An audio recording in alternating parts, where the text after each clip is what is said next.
Good day and welcome to episode Redden of the Unparalleled Success Podcast. I am your host, Ryan Woods.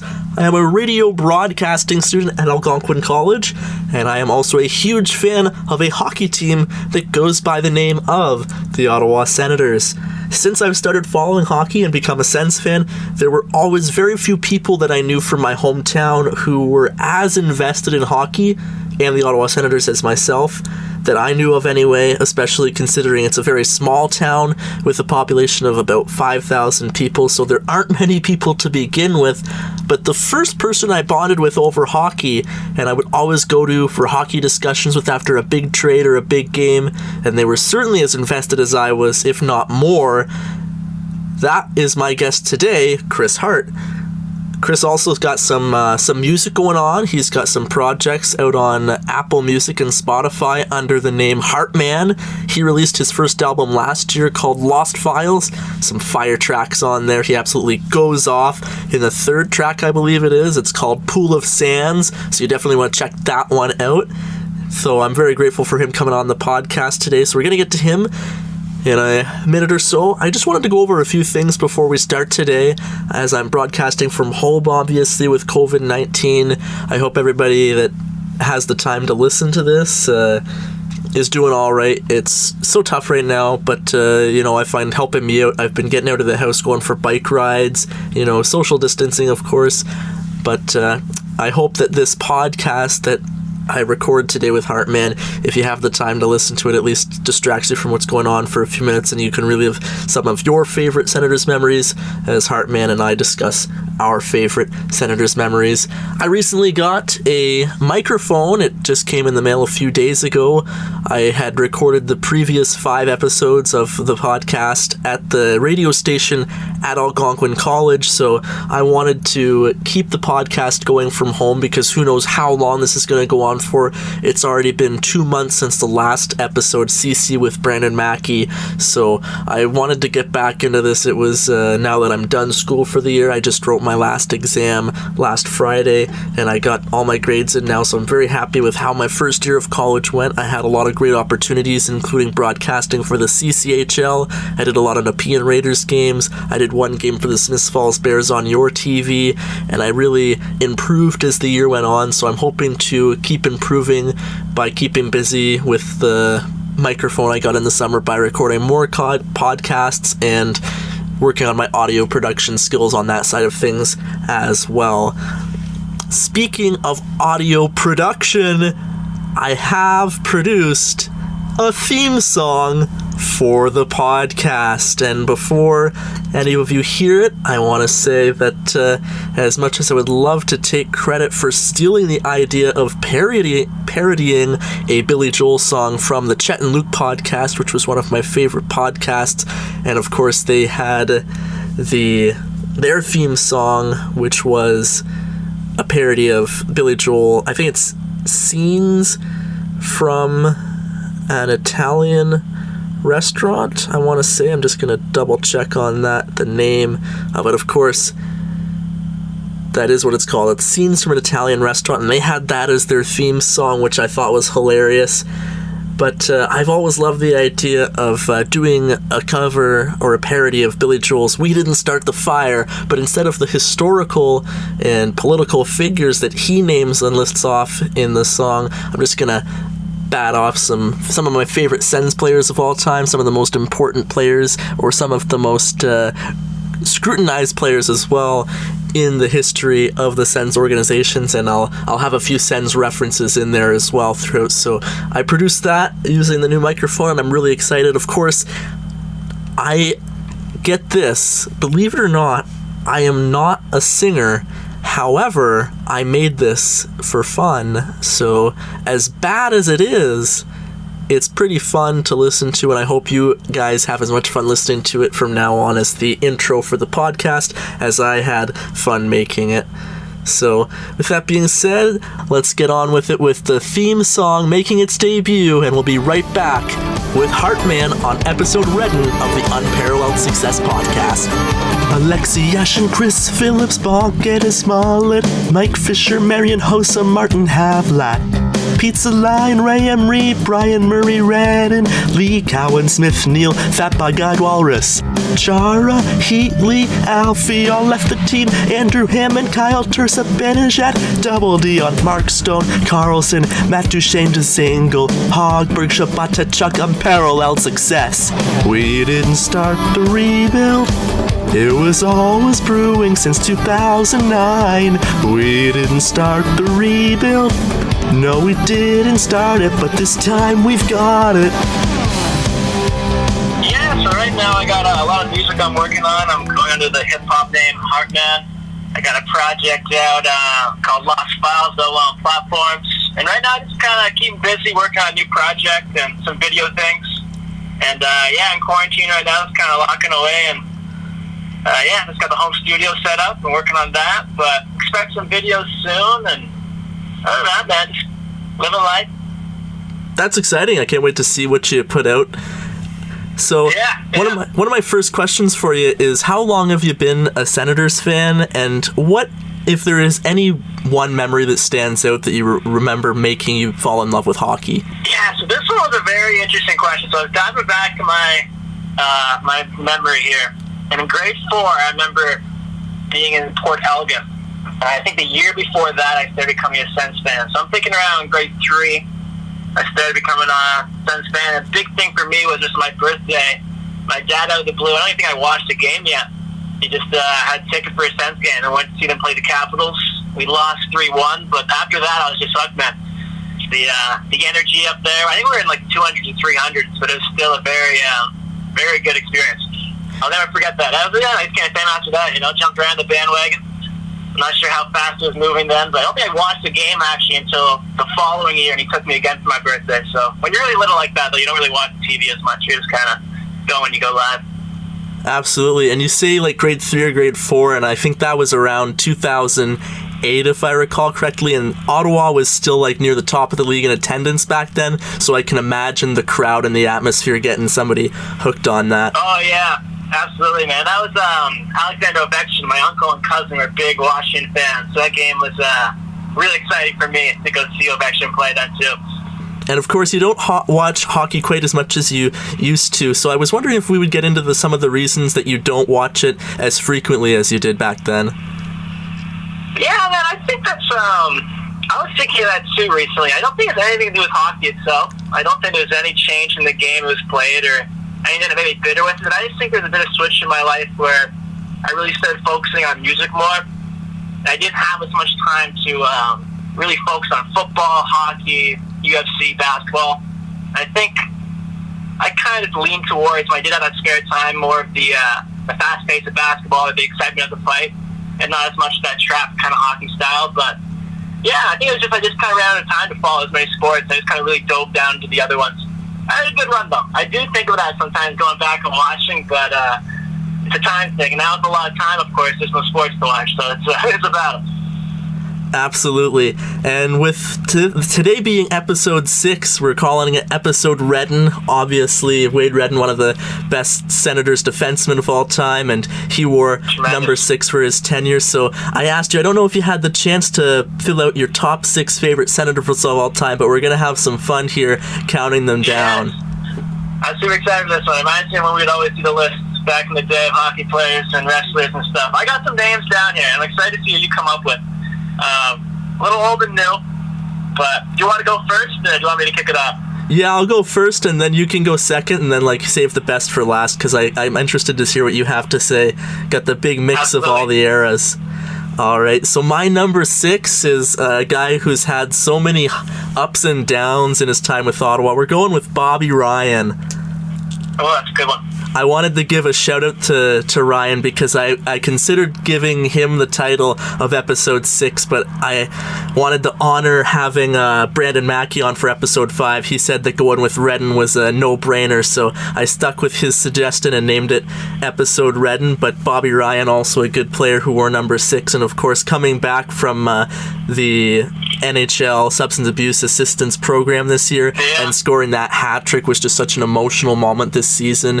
And his go ahead. I was gonna say, even for me, man, when I saw that moment this year when he came back with that hat trick, I had goosebumps. I think Bobby Ryan holds so deep in a lot of Sens hearts because of that. Obviously, when the Alfredson thing went down, he was kind of the piece to come back for us. I don't know. I think that holds deeply. When we lost such a big piece, he was kind of to fill the void, and I don't think he ever obviously lived up to that, but definitely a good one to have in your top six. And of course, everything he's done off the ice with the Chio suite that he has, that he, like, as soon as he signed that big contract, he bought the Bobby Ryan's All-Star suite for his entire duration of his contract, and he's always been nice for people in the community, and his performance in the 2017 playoffs, scoring like those game winners. So I'm happy to put Bobby Ryan in the top six. Anyway, who do you have starting off your list? I have this player is very big. I think it was Craig Anderson, man. I think I'll never forget where it was when that trade happened with Colorado. He came back. I think we called on the phone or you text on Facebook of excitement. And just so many stories, man. So many ups and downs with Anderson. Not really ups and downs, but just a long kind of tenure. I have him number 6. A lot of fond memories of him. The hamburger phase for sure with Andrew Hammond, and then he kind of, everyone, in my mind, I didn't know if Andrew Hammond was going to be the face of the goal net. You know, I didn't know if he was going to take over the spot. So just to kind of see Anderson kind of, goalies came and went. He kind of just stood his ground ever since he came, and I think I had to put Anderson at number 6 for me. Absolutely. I've got him a little bit higher on my list, but I'll talk about him now just to like stick with the theme, and then like we can just fly. And one thing I should say, I didn't focus in the order as much as maybe I should have, but yeah, continue. Not a problem. You know, it's not as much about the order as it is just remembering some of the better moments of their careers.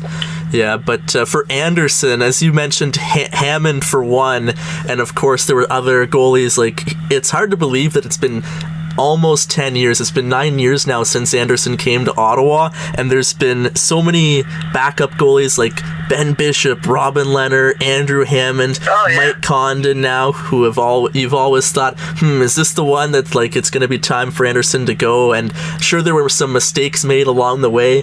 We would have loved to have Robin Leonard right now for the future, but Anderson has always been the backbone of this team, and it's easy to overlook the contributions of a goaltender because they don't get the goals or the assists or the points, but the wins and how Anderson has been a steady presence for the Sens for so long. Yeah, that's a good way to put it. He's always just been so steady. He's always been some guys he gets a little shaky, but if you look at his stats, every one of his seasons, it's always just a very solid stat line. Mm-hmm. And of course, we're gonna talk a little bit about his future moving on later. He's almost 39 now, and is it time for him to move on? So we'll talk about that a little bit later on. I like to get those teases in. Yes, sir. Absolutely. So moving on to number 5 for my list is Clark MacArthur, another player who's battled some injuries, and unfortunately his career had to end the way it did. But when you think of Clark MacArthur in his short time in Ottawa, what an impact he had. Absolutely. I think so tough too, man. So tough. And of course today, the anniversary of his overtime series winner against the Bruins. So anytime a player scores an overtime winner in the playoffs to eliminate another team, you gotta have him on the list. Oh man, and I kind of drawing a blank now. He had not a lot, but quite serious head injuries there, right? Is he playing still, or is his head okay, or did he retire, or whatever happened with that? He never officially retired, but he was involved in the 2017 playoffs. He made the miraculous comeback, and I was at Game 2 against Boston, where he tied the game in the second period, and that was his first goal in over 2 calendar years. So that was one of the most emotional goals I've ever seen. But he hasn't played since the end of the 2017 playoffs, so he's done now. But what a way to go out having that performance in the playoffs. Absolutely, and to be able to bounce back with that many hand injuries and continue, it's one of those things you can't do. It's not like a broken leg or arm. The brain's very sensitive. Nothing respect for Clark. Right on. Who do you have at number 5, brother? This one's tough, man. When I was going through these players, but a name that stuck out to me, old Kyle Turris. I was looking back at that David Rundblad trade, and I just, it always helped, like, he always was good to me. I understand the seasons weren't the best sometimes, like only 20 goals, but I thought he was always a consistent goal scorer. And one of those guys, or when he was on, like when he was playing to his full potential. He's a very exciting goal scorer to watch, a streaky forward. And at the time when he came to us, I didn't really have that, I thought we kind of lacked just a pure goal scorer who could take a shot from the side wing and go top shelf. But, yeah, I think there's just that trade, too. When Mike Fisher left, we got the draft picks, then we sent a couple second-rounders and Rundblad for Kyle Turris. I think he had a good run, so for me, I had to put him in there, my top 6, just because he was very active in a lot of the years I was really involved with it. Of course. Going up to number 4 for myself, we've got number 9, Milan Michalek. Oh, man, I forgot about that, man. Any big memories come to mind when you think of Millie? He was like, man, not like right away, but he was just always, I can't believe I forgot about him. He was always there, like a second or first liner for us. How many seasons did he play? He came over in the Heatley trade in 2009, and he actually stayed until the Dion Phaneuf trade in 2016, so he had a good 7-year run with us. Absolutely. He was just very, very consistent. He was one of those players, too, man. When he was on, he was really good. You know what I mean? Like, he wasn't as consistent, but when he played really good, he was just very fun to watch. No memories come right away, but definitely a consistent part of the team for years. Yeah, one of my favorite parts about Milan Michalek, and it's so irrelevant to the player, but I always loved the way that Stu Schwartz announced his name when he scored. He would just drag out the Milan Michalek so much that whenever he scored, I loved hearing his name announced. So that's really a weird piece of trivia for me, but you gotta love it. No, I know you mean that. It's those foreign names, just like Timu Solani, that one Winnipeg Jets announced it. Timu Solani! Yeah, I know you mean that. For sure. That's tremendous. It's too bad about him, because I was watching the 2010 playoff game 1 against Pittsburgh the other day, and he scored 35 goals in 2012, and it's easy to think about what could have been for him if it weren't for those terrible knee injuries that he had. Oh, I know. Like, when you get those, you get a knee injury at any age, it's very tough to come back, let alone kind of the latter stages this year. But you're right, man. He was very active. Very active. I was looking back at his rookie year and the amount of goals he scored then. I'm forgetting the number, but no one's ever going to beat that.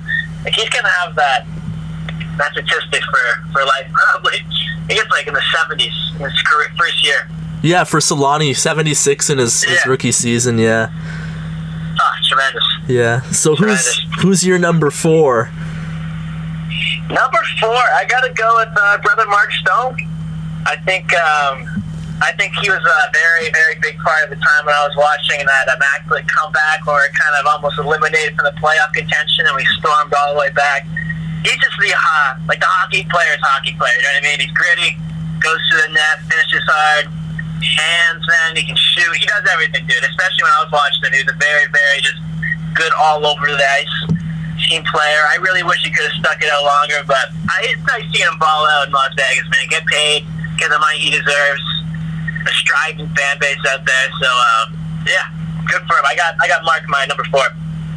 Of course, Mark Stone, one of my favorites as well, so I'll talk about him a little bit later on. And I just love Mark Stone. I remember how hyped both of us were when he made his debut in the 2012 playoffs in Game 5, and of course got the assist on the big game-winning goal by Spezza. Yeah. A huge moment in that series to put us up 3-2. It's too bad we couldn't close that one out, but gotta love Mark Stone. Was he a free agent or was it part of a trade? It was hilarious. We traded Alex Auld to the Dallas Stars for a 6th round pick, and we chose Mark Stone with a 6th round pick. Oh, nice. Oh, sorry, I was referring to like when he left to the Vegas. Did we allow him to leave in free agency, or did we ship him off? We left him, right? He took the contract, or? It was a sign and trade, so at the same time, like we got a pretty good return. Not enough, probably, in hindsight, but Eric Brandstrom was the number 1 touted prospect in the league. He was like the number 1 defense prospect, and he played in 26 games for us this year. He's still only 20 years old, and he got the 1 assist, but there's obviously a bright future ahead for Brandstrom. It's just when you have such a for sure thing in Mark Stone, to go like for Brandstrom Oscar Lindbergh, who played like 20 games for us and booked it for Europe in the offseason last year, and a second-round pick for Mark Stone. It's tough to see such a good player like Stone go in a trade for that, but at least we did not lose him for nothing. Yeah, that's fair. I'm just trying to remember the last time the Sens were in a situation with kind of a player like that. Like, we just didn't sign them, other than Bobby Ryan, which didn't turn out too good. But, yeah, man. Yeah, definitely would like to have Mark Stone around. We've been good at least not losing our assets for nothing. Obviously, there's been some bad asset management, but since Chara, like, Chara was the only one that left for absolutely nothing in free agency that I can recall, so... No, that's fair. That's fair. We always do some kind of trade with it. Yeah. All right, at number 3, I've got Anderson. We've already talked about Anderson, so I'll throw it over to you for your number 3. Mine was Erik Karlsson. I really, really enjoyed Erik Karlsson, watching him every game. Just one of those players that, as I said, when he's playing at the top of his level, it's just special to watch. You rarely see kind of ability like that from a defensive player. Leading us in points in 1 year, I'm forgetting, he had like 66. I really like watching Erik Karlsson play. Playmaker, you can score, get back on defense. Good run. If you go back and look how long he played for us, like a good run. He signed that 7-year deal, was underpaid, played it out, balled out. I would have liked us to extend him. But obviously, like you said in that deal, we didn't. Every time we've always got lots of assets back. But when he was playing for us, very big fan of Erik Karlsson. Obviously, a couple injuries now with the Sharks. That's transferred over as well. But in terms of Senators, I would have to have my top 3. Yeah, it's amazing how at the time of the trade, everybody was so sad that we had to move on from our franchise player, and if he had have played his entire career healthy, he would have been the greatest Ottawa Senator of all time, one of the greatest defensemen of all time. And it's funny how big of a 180 it's been. Like, the trade was only 2 years ago, and now Karlsson with the huge contract in San Jose at $11.5 million for 8 years, and he's just been so held back by injuries that Sens fans now think, gee, maybe we came out on top in that deal. Absolutely, yeah. I think it's 2020. I remember when that deal went down, I was very frustrated with it, but now looking back at it, you're right, man, you can't help but say maybe we got it on top on that one. We did. I think we did, absolutely. Especially if you look at the money that he was going to get. I thought at the time he deserved it, but you don't know that he's going to get injured the next couple of years, right? So we played it right, and I hope he gets healthy, man. I hope he's finished out strong in the San Jose Sharks. I would love to see him finish his career strong and maybe even one day have his number retired in Ottawa as like a peacemaking gesture by whoever is involved in the management then, like however many years it will be from now. But a lot of people will still call Karlsson their favorite Senator of all time, so it would be good to see that happen one day.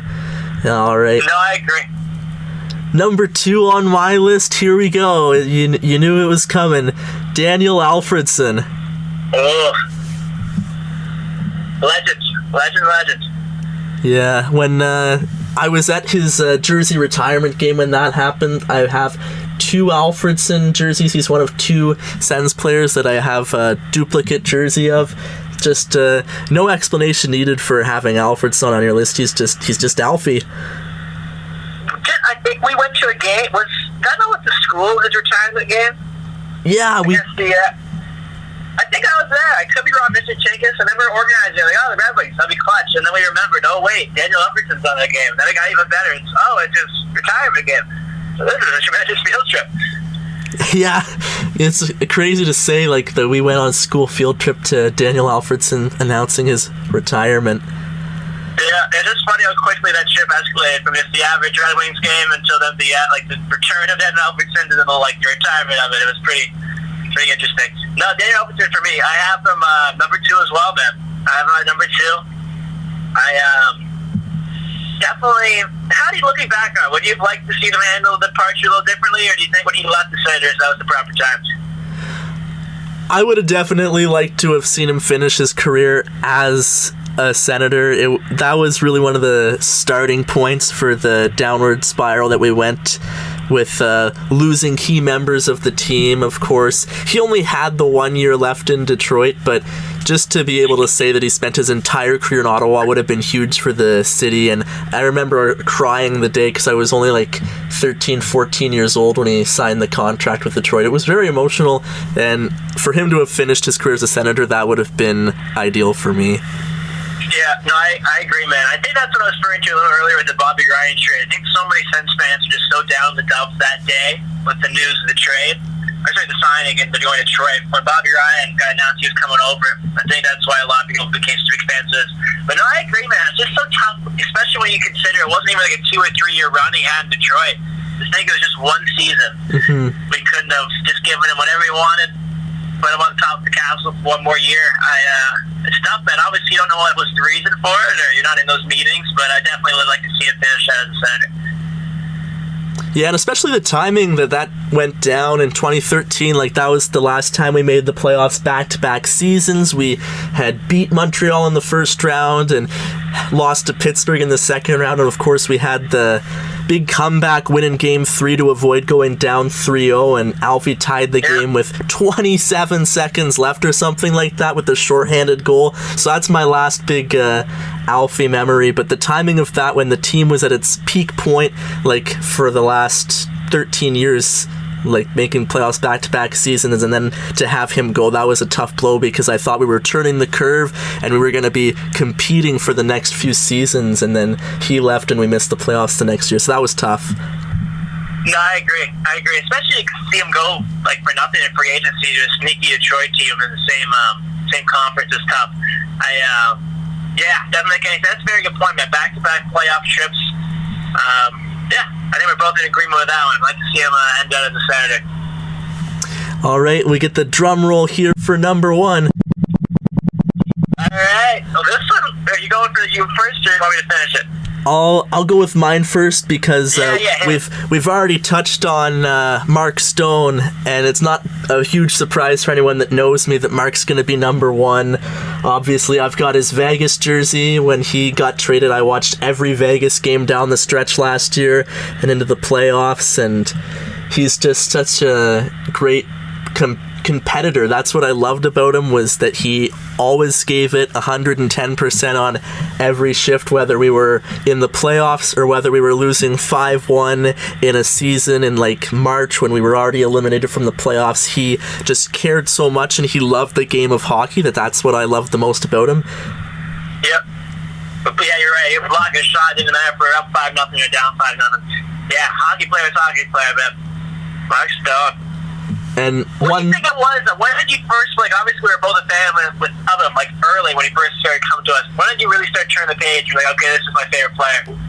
Honestly, when he made his debut in Game 5 against the Rangers, I don't have a clue why, but I saw his face, and I said, this guy is beautiful. And then he goes out and gets the assist on the game-winning goal. So, of course, I picked him then, so when he started to play in the NHL and he started to do really, really well, it was not a hard choice at all. Like, I bought his jersey actually on the day we went to the field trip, which was December 4th, 2014, I think, December 4th, 2014, when he announced his retirement at the Alfie game, so I bought Mark Stone's jersey there when he was only in his rookie season as well.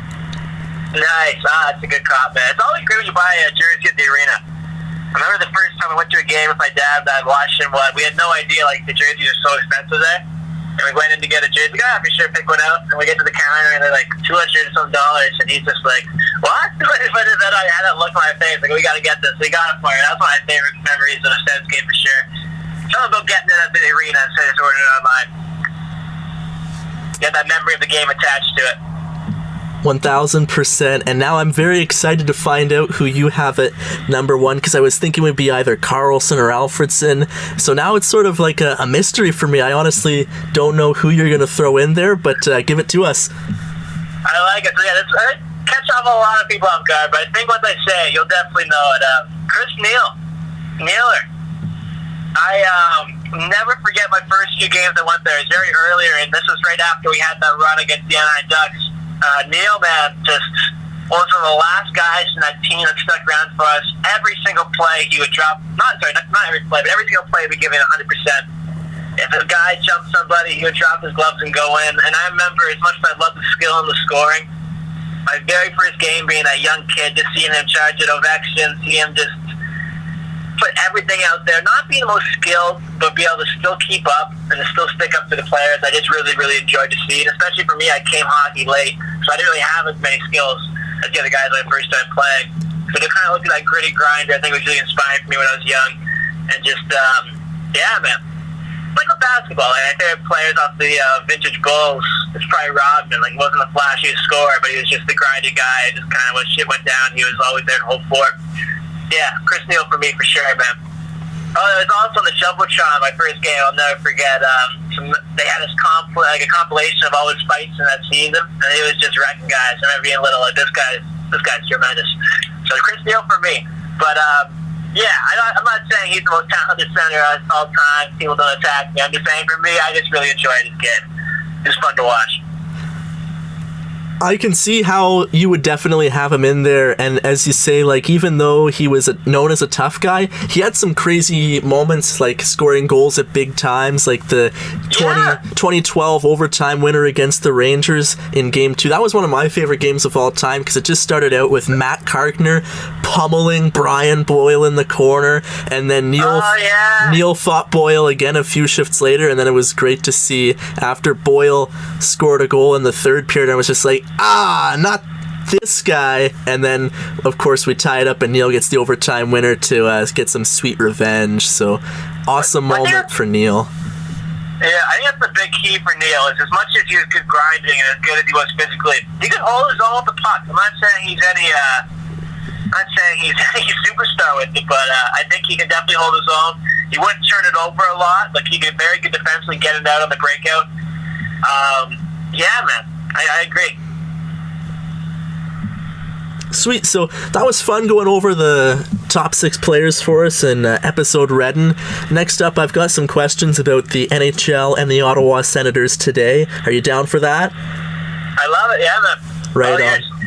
With the NHL season on lockdown, what scenario do you see for the league finishing the 2019-20 season, if any? Yeah, man, this is a tough one, because I just think it's, how do I put it? I watch a lot of sports shows, and I see a lot of reporters talking and sharing their theories on how it's going to go down. And some are super confident, some are super pessimistic. I think it's just, no one has a clue. So to pretend like we know, I think it's very, very tough. I think I kind of have a hard time when people talk about the season returning, because I think when you break it down, like, how is it going to... Hockey, how many players are on one team alone? You have all your players, you have your backup goal, you have your assistant coaches, you have your trainers, you have your doctors, your medics. On one team alone, you're 2 or 3 times 10 people capacity for one state, right? So even if we did no crowd, you wouldn't even be able to get one team in one area. You now have players kind of popping up and getting tested. Obviously, hockey has been as bad as other sports they're testing. I hope we see a recovery. I really do hope. People being sports fans, especially hockey in Canada, is very true to a lot of people. But I think it would be irresponsible of me to kind of talk about a world we'll be able to return, as right now, in any law you look at, you're not going to be able to get one hockey team in any area. With that said, though, like, Florida announced that sport is an essential service. So you look at that, and maybe they do a situation where every team split up into hotel rooms or something. They play out of one arena. I don't see it happening, man. Yeah, I think it's going to be one of those seasons we just kind of lock out the end, and when the world gets back to normal, we can think about it then. But for me, I look at it for me, so my music, I do like little shows. Like, I'm not doing arenas by any means. I'm just doing little bars and little pubs, little crowds. And I'm not even going to be able to do that until probably like 2021. So they've been talking about like a stadium or like a full lineup of multiple teams. I think it's tough. But I hope, man. I really, really hope we'll get it together. I agree with you on the optimism, and the selfish sports fan in me says, hey, imagine having playoff hockey to watch, even if there's no fans, but you know the players are going to give it everything they've got playing for the Stanley Cup. So if we've got playoff hockey in June and August in the summer, like you go out for a jog in the afternoon, maybe for a rip on the St. Lawrence River, or just, you know, do whatever you want to do on a beautiful summer day, and then come home and have a beer and watch playoff hockey in the summer, something we've never been able to do before. So the selfish sports fan in me says, yeah, let's do that. But the reasoning in me says that the logistics behind it wouldn't happen. Yeah. And I would understand that too. Imagine, like, if we do the season before, like next season, there would be no off season for the players. Somebody gets hurt, and then they lose their entire 2020-21 season. So you would hate to see that happen. And if, like, especially right now, nobody knows what's going on with COVID-19. Like, it would be very irresponsible for us to go ahead and say, just for the sake of sports, for them to play these games. Yeah. Well, I think it's interesting, like, to know, like, the ones that are kind of being the front runners is golf, tennis, and mixed martial arts, because they're not teams, right? And they're summer sports. UFC is year-round, except they got a lot of events coming up here. And you look at the Masters getting canceled, you're looking at tennis being canceled. I mean, those are tennis, you're on opposite sides of the court, man. You're hitting a ball with rackets. There's no human contact. But, like, once again, if you get talking about numbers and do a head count, doctors, trainers, staff, players, if golf and tennis aren't getting passed, I really don't think we're going to be seeing players sweating on each other, body checking each other, 30 guys all in one room getting changed. I just don't see it happening for a long time. I really hope it does. As you said, man, everyone likes something new. I could only imagine a nice sunny day stepping inside, watching some hockey in the summertime. That'd be the dream world, but I think it's a pipe dream at this point. If the NHL season were to be canceled, that could mean the career of Craig Anderson being over. Would you like to see him come back? I know we talked about him earlier being one of both of our favorite players of all time, but is this the time for him to maybe move on and retire, or at least for the Sens to move on from the soon-to-be 39-year-old? That's a really good question, man. When you ask that, I think of, in basketball, Vince Carter. He had a very, very long run, obviously, in the NBA, legend. And he's in Atlanta, and he announced this season was going to be his last one. And he played his last game from the virus, like, in the middle of the season. No idea that's going to be his last game. And, like, now he's in that situation of, like, do I come back for that last year to end on my terms, or do I resign? So I relate that back to Anderson. I think it's really up to him, man. If he wants to end on his terms and go and have one last real run at it, I think the Senators should have an open door. And I think fans would be loving to see him come back to that last haul. But it's up to him. I think if he's ready to leave and kind of just be off now and be done with things, but I wouldn't be surprised if that competitor in him says, you know what, I want to leave on my terms. I want to come back. I want to play this out and end on my word. That would be awesome for the Sens if he were to come back, because you never know what's going on next year with the Sens, of course. We don't know what's going on with the draft this year. Yeah. And if I think, too, it would be like just that one last hurrah with one of those legends we never really got to have with a lot of these guys, right? Heatley obviously on bad terms, Alfie to Detroit, the Spencer trade. Like, I think just to have one of these really legends of our franchise just kind of leave on his terms, I think would be really good for the fan base. That's an original thought that I hadn't heard yet, so I like that perspective for Craig Anderson, of course. That would be awesome. And, of course, there was an article by Bruce Garriock the other day saying that if this is it for Andy, retire his number 2, and I couldn't agree more with that. And it would be awesome 100%. to see the fans be able to give him a sign of their appreciation next year. For sure, man. Bruce Garrett, man, he's been doing it for a minute. I always appreciate his analysis. I love Bruce. I would love to meet him one day, and of course he's really busy, but if I were to ever have him on this podcast, that would be a dream guest for me. But there's not a whole lot going on right now, so maybe I could hit him up and get 15-20 minutes of his time. What was that segment? Does he still have that segment in between periods? There's like the question period. Yeah, and he just, I don't know, he was like a Sun reporter or something. He just kind of rolled in and he just a minute straight just rambled. It's tremendous. I love every year. One of my highlights for the Sens season is during their game before Christmas, him and Brent Wallace will dress up in their favorite ugly Christmas sweaters, and it's always hilarious to see Bruce dress up. He gets so into it. He's a great guy too. I can imagine, yeah. Really jolly fellow for sure. Yeah. So talking about next year, we sort of going towards the future now. Is there a current player in the Sens organization that you would consider your favorite? Well, we were just talking, I think it's becoming the Craig Anderson podcast, because I was going to say, if he does return, if there is another season, we continue this out, and he returns to finish it off, or start another one in his terms, so it has to be Craig Anderson. And if that's not the case, we talked about him earlier, Bobby Ryan. I mean, that comeback story, battling those demons, man, I think it's just his entire life story. You look back at his childhood, you look at his playing career, I think it's just Bobby Ryan for sure. I know they've reached the top shit earlier, but Craig Anderson, if he comes back, man, Craig Anderson, absolutely. But Bobby Ryan, man, if not. One of the bright spots for the Sens this year was the play of some of their younger players like Brady Tkachuk and Thomas Chabot. Are there any of the younger players in the team, like either one of those or anybody else, that have caught your eye? Thomas Chabot, absolutely. I mean, he's been always a very slick defender to watch. Very, very, very good player. Consistent, just not offensive in any area of the ice. Right, Chabot for sure.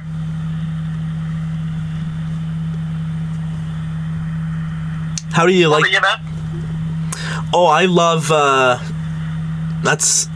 You throwing it back on me like this, catching me off guard. But I do love Drake Batherson, just the way that he came in and dominated the AHL in his first year as a pro, and of course he tried to get things going at the start of this year in Ottawa, gets sent back down, and you think, like, what more does he have to do in the AHL to show that he's ready for the NHL? And like some young players, they would like be like, what do I gotta do? But he just went above and beyond and was just beasting and feasting on the competition in the AHL this year, and then he got a call back later on in the season and shown that he had improved leaps and bounds from the game in October against the Leafs, and he is the real deal. So I'm excited to see what he can do if he gets a full season up in Ottawa next year, but the future is bright with guys like him, Tkachuk and Chabot, and also one guy I wanted to mention, Josh Norris. So lots of potential, and I'm excited for the future. Of course, adding a couple top picks in this year's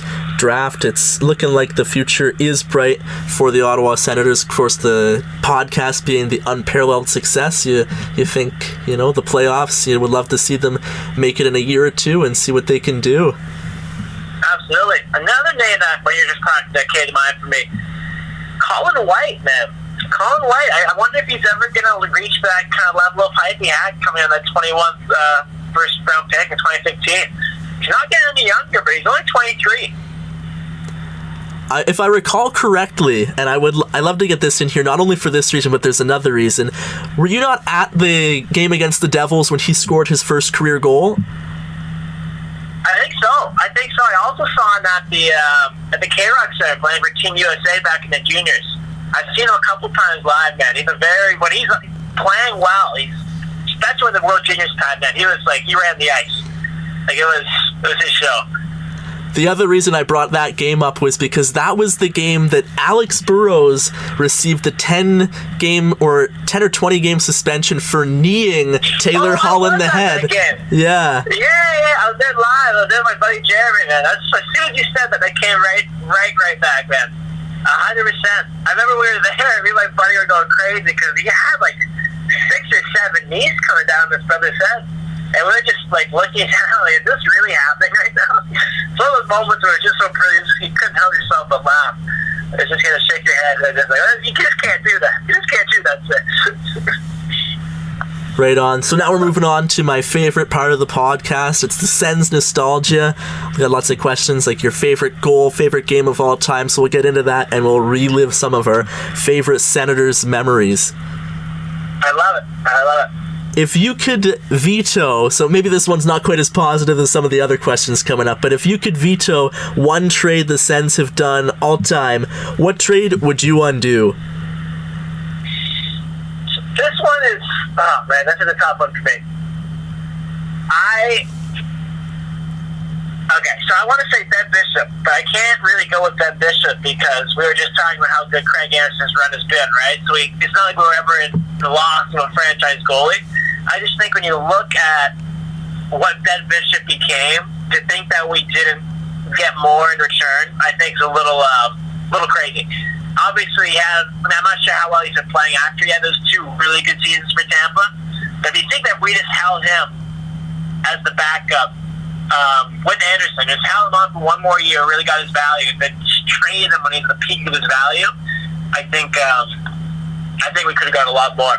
But that's what I mean. I was going to go say Ben Bishop, but it's just tough. We have a franchise goalie in Anderson, right? So it wasn't like we were ever lacking. It wasn't like a move that screwed us over at that time. I think it's just one of those moves when you look back with 2020 vision, you'll be like, well, I mean, he almost won. I think did he win a Vezina? Or nominated for one? I mean, we got to get more in return.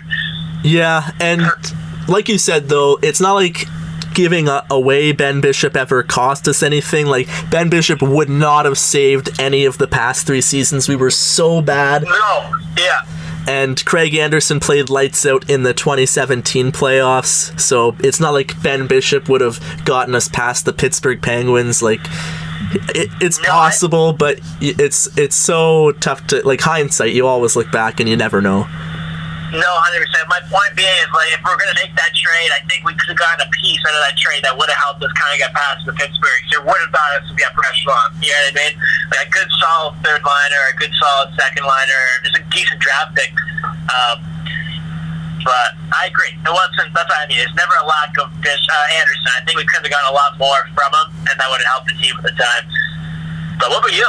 What trade that comes to mind for you, brother? For me, you probably got a couple. Oh, the Savannah Jet trade. How did that not kill me? That one is an absolute. That has to be in terms of just how well we would have. He's been playing, and that's exactly what we need.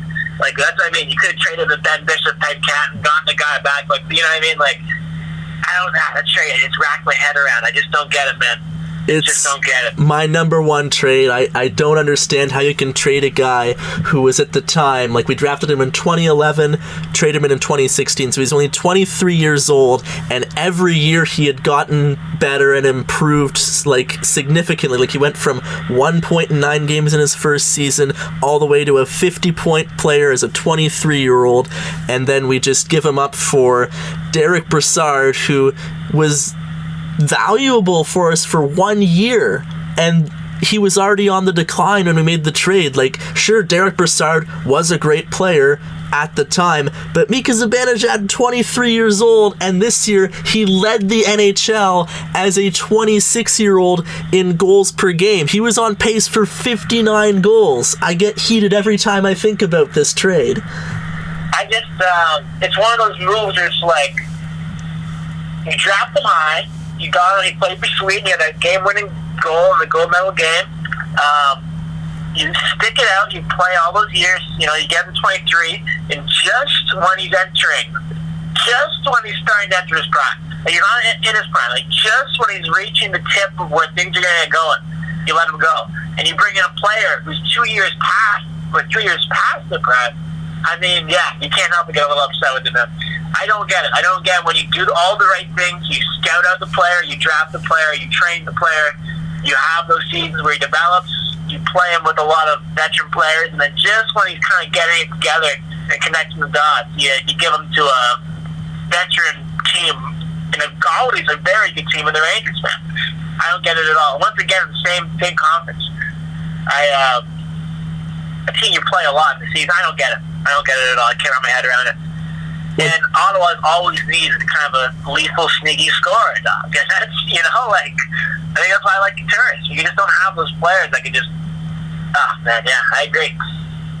Yeah, and Ottawa hasn't had a 30-goal scorer in 8 years since Milan Michalek, so, and the fact that we gave up the second-round pick in that trade for a seventh, like, we traded down 5 rounds just because the Rangers paid Brassard's signing bonus. Like, that was absurd, and it was Pierre Dorian's first ever trade, because that was the year that Brian Murray stepped down, and you can definitely see that the general manager for the Rangers, Glenn Save, they're just absolutely feasting on the rookie Pierre Dorion in that trade. When I look at bad trades, you know, I always just try to be like, okay, calm down as a fan. Like, let's just see what he was seeing. You know what I mean? Like, just sit from his perspective and, like, break down how, in his eyes, it could have benefited us. And as you said, man, like, we didn't win in the draft pick part of it.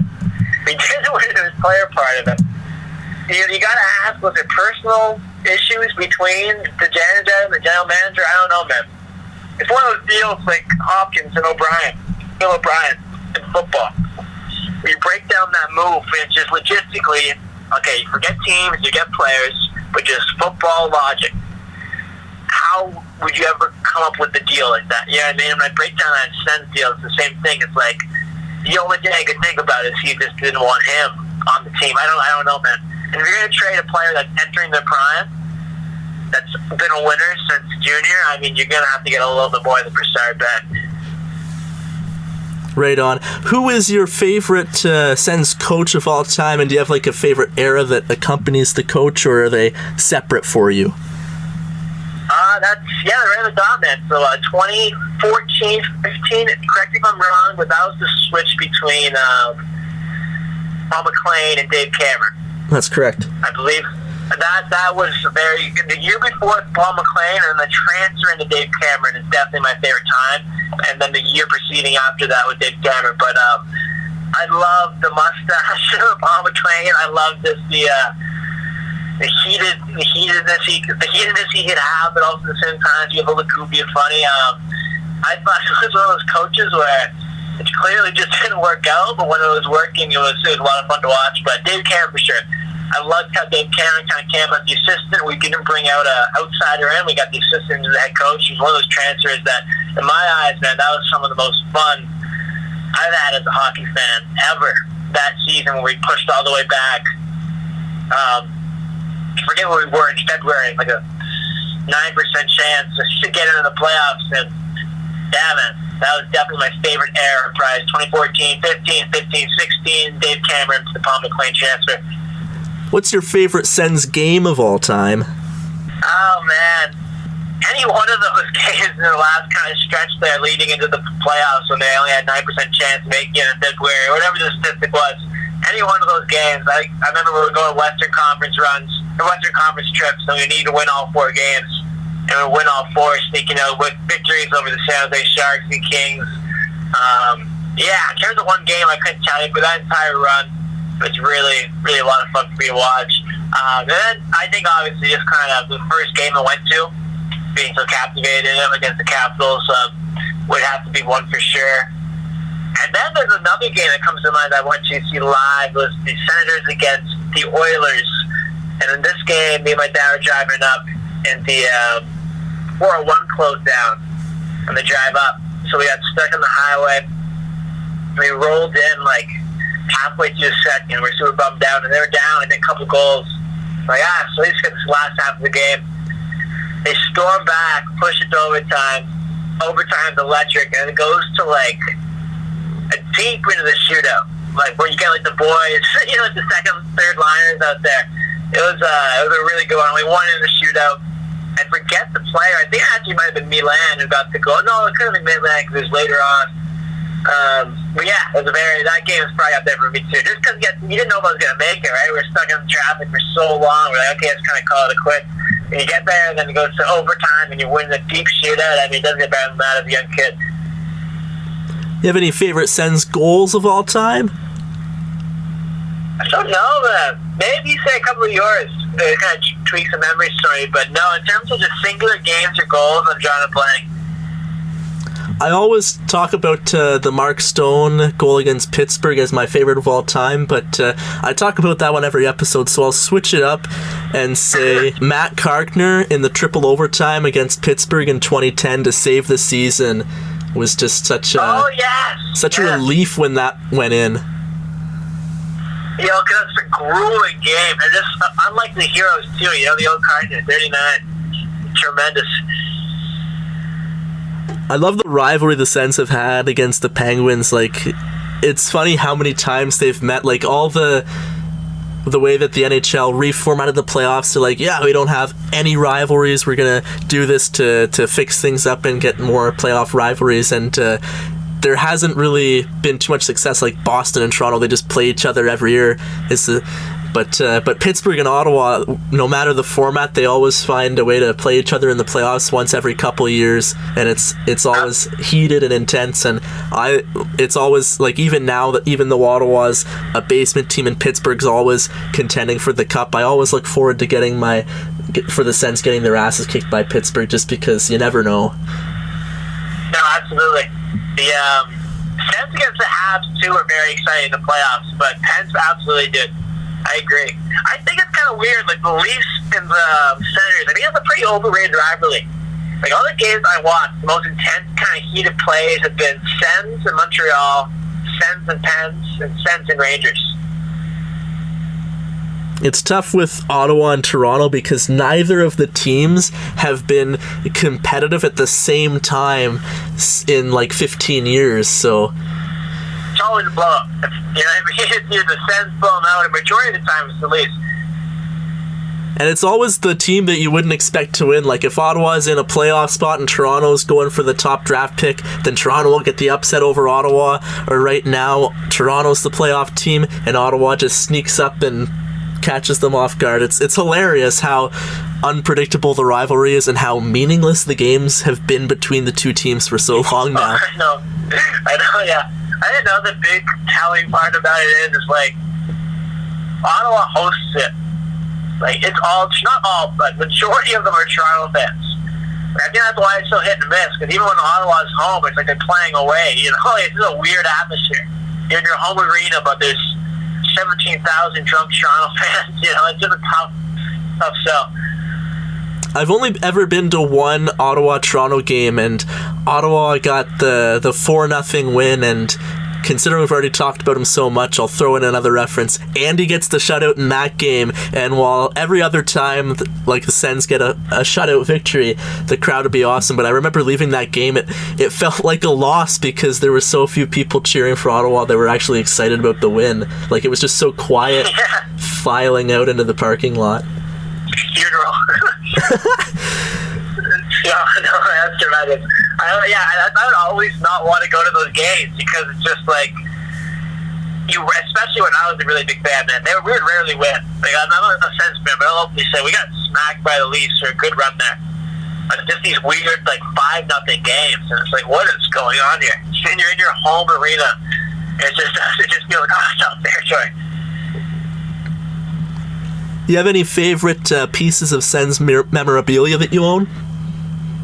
Yeah, we kind of touched on it earlier, but I think that first jersey I got in my first game, that moment where I didn't know if we could get the jersey or not, but my dad kind of came in clutch with it. The big crescent, you know, that vintage logo back in 2007. I was, 27, 28, whenever. I'm trying to think what year it was. Like, the first year we had those nice red jerseys. I think 2008, maybe 2009. But, yeah, man, I did have my jersey for sure. If not that one, I remember I loved our stadium series. I think it was against the Canucks we played them against. It was those off-white vintage O jerseys that I was a huge fan of. And I was always pleading a case for make those the home, the off-white O's, and then the dark vintage one with the O, make that the dark one the home and the light off-white one away. Right. But yeah, those prime pair jerseys. And neither of those jerseys that you own, like, they didn't have a player on them, or they were just the jersey? Just the jersey. I don't think I have any hockey ones with the name in the back. Yeah, like you said, they're so expensive, and they always get traded or signed anywhere else anyway, so... Yeah. I remember for a while there, I just put white hockey tape, 11. Just two white lines on the back. I've got a huge collection now. I just wait for them to come on sale. Like, I'm in all the Facebook groups on, like, for the yard sales, and some people will sell jerseys, like, from, like, 2010. Like, I've got a Columbus Jeff Carter that I got for $20 like a few weeks ago, so it's just awesome. And I've got a Yager, like a mid-90s Penguins Yager jersey, so I love to collect those things. No, absolutely, man. Absolutely. Hey, you have a crazy collection right now. Yeah, like, you come into my bedroom and it starts on the end of my bunk bed, goes all the way around. I've got 6 jerseys hanging off of my bed, and then all the way around my wall, to around my TV and all the way back around to the door right where the bunk bed is. So I've got like 23 jerseys hanging in my room, and I would have more, but the other 10 are stuck in the closet because there's no more room. Yeah, sure. That's fair.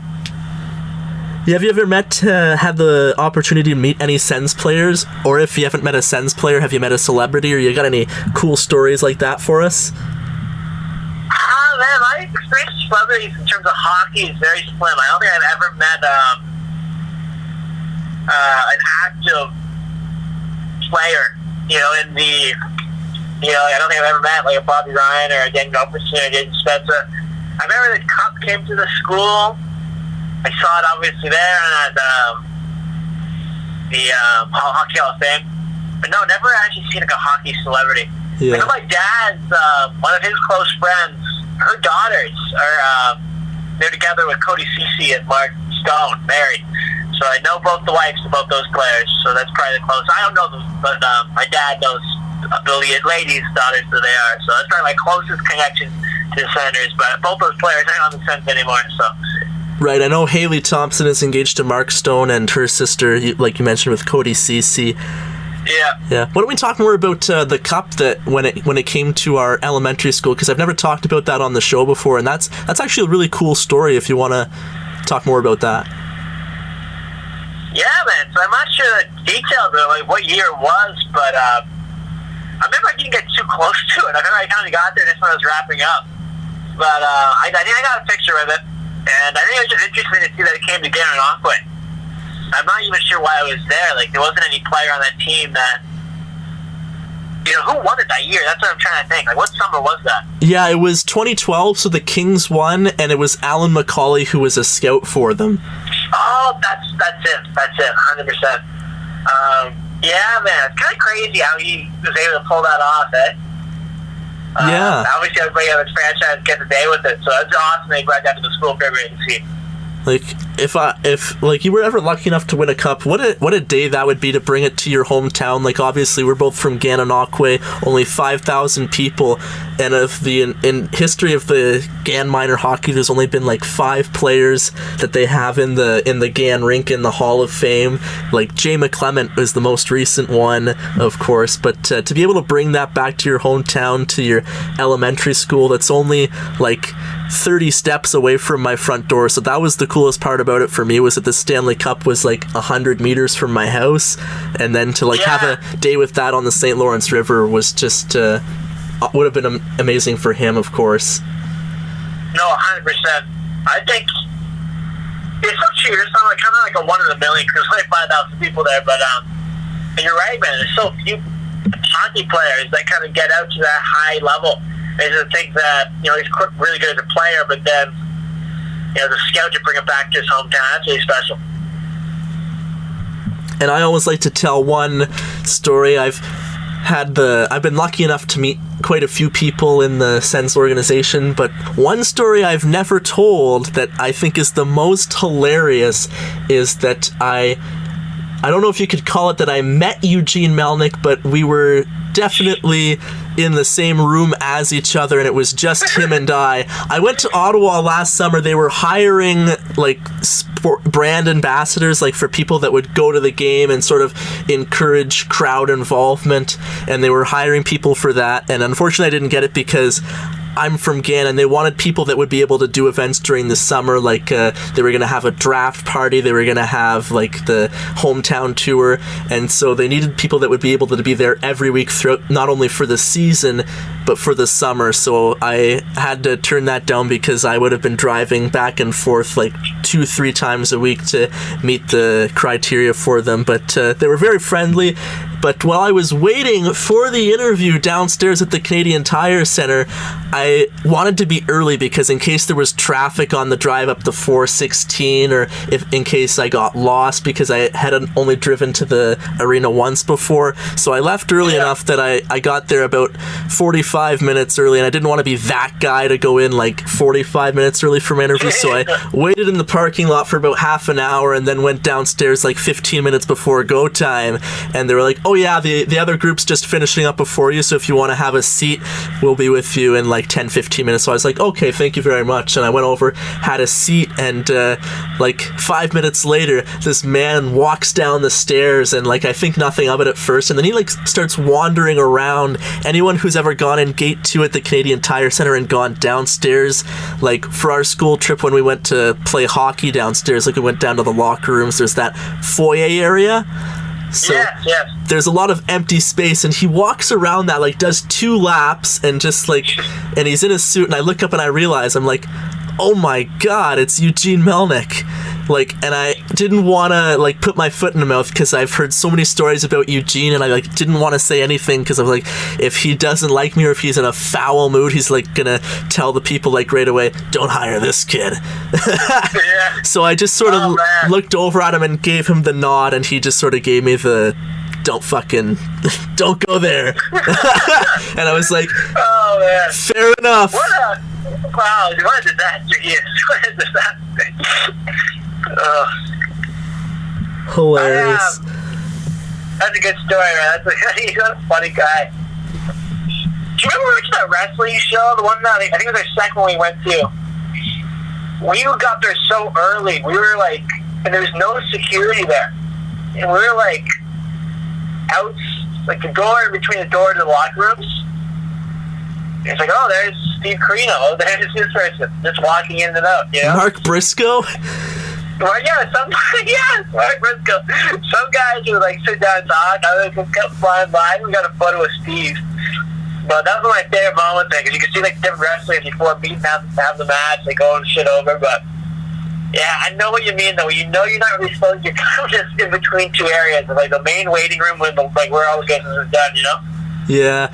Like, that's perfect for this story. Like, anybody who listens that actually likes wrestling, of course, that's one of the few things that you can watch right now, that they're putting out new content every week. But, the fact that you and I got to meet Steve Carino, AJ Styles, the Young Bucks, and a handful of other wrestlers is really cool. Yeah, I do that a lot. Anytime I turn on the TV, like, I don't watch modern, I don't watch like WWE now or AEW, but if I do turn it on just to see what's popping, almost every one of the matches there, I see a guy that we saw in front of like 300 people. And finally, which Sens player to have worn number 7 should episode 7 of the Unparalleled Success podcast be named after? Kyle Turris came to mind right away for me. I'm not sure if there's Danny was 15, I think. No, yeah, probably Kyle Turris number 7. Yeah, I was looking at the list, and lots of players, like, I sent you a list of about 10 players that have worn number 7, but there was like 10 others who have played like maybe 1 or 2 years with the Sens. But Mark Lamb, Randy Cunnyworth, Joe Corvo, Matt Cullen, David Rundblad, Kyle Turris, and Brady Tkachuk. So lots of notable number 7s in the history of Ottawa, but obviously I'm going to go and agree with you that Kyle Turris, with multiple playoff overtime winners, he's the guy. So I'm looking forward to Kyle Turris being the next episode of the Unparalleled Success podcast. Yeah, absolutely. Is he how's he doing in Nashville? It was tough for him this year. He had a down year last year with injuries, and then he looked amazing at the World Championships last year for Canada, along with like Mark Stone. He was lighting it up at the World Championships, and he started the year off relatively well. He had a highlight reel goal in the first week of the season, and then him and Pierre Laviolette started getting like some beef, and Turris was healthy, scratched a few times, and then they had the coaching change. So he had a respectable season, but he's not the player he was in Ottawa, and that's another player that I'm glad that we moved on from him when we did, because him on the 6-year, $6 million per contract would be tough to stomach right now. But a Sens legend in his own right. So absolutely, I'm just gonna check how old the guy is. But yeah, you're right. His prime's probably past 30 years. So yeah, it might be able to turn around, man. But yeah, that's tough when you still get into personal troubles. All right. Well, thanks for coming on the show. I always want to give you the chance to for you to tell the listeners what projects you've got coming up, and we talked about that at the start. And why don't you tell them where they can follow you on social media, what your handles are, and you can... Absolutely. Thanks so much for having me on. First of all, it was a blast talking and catching catching up and going over some hockey things. But yeah, you can catch me on Instagram, Hartman ___. That's HRT man. You can find me on Twitter. I got a Facebook page. Look out for videos, man. I've got a couple videos coming out soon. New album in the works. But yeah, I was kind of sitting working away while this quarantine heals up. So yeah, keep your eye out for company videos. Hit me up on Twitter, Instagram. You know the drill. Thanks again for having me on, brother. Thank you. Take care. Peugeot. First round pick, Nason, Silverberg for Ryan, McCulloch, Kovalev, California road trips, Lalim, Hasek, Gerber, carousel of goalies.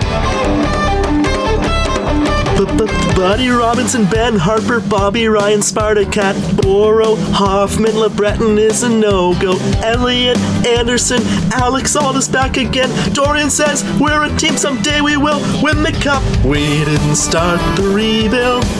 It was always brewing since 2009. We didn't start the rebuild. No, we didn't start it, but this time we've got it.